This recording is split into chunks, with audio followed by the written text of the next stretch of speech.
اس سورت کے الفاظ اللہ کے ہاں اتنا مقام رکھتے ہیں، ان الفاظ کے ساتھ اگر دعا کی جائے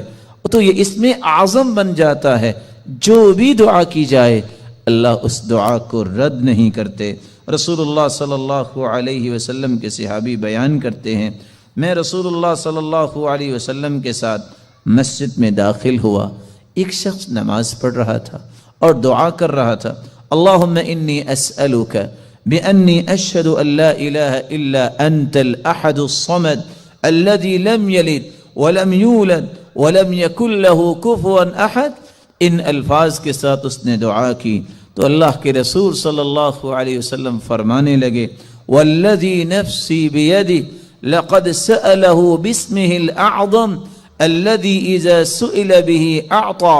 واذا دعی به اجاب۔ اس ذات کی قسم جس کے ہاتھ میں میری جان ہے، اس شخص نے اسم اعظم کے ساتھ دعا کی، اور جو ان کلمات کے ساتھ دعا کرتا ہے،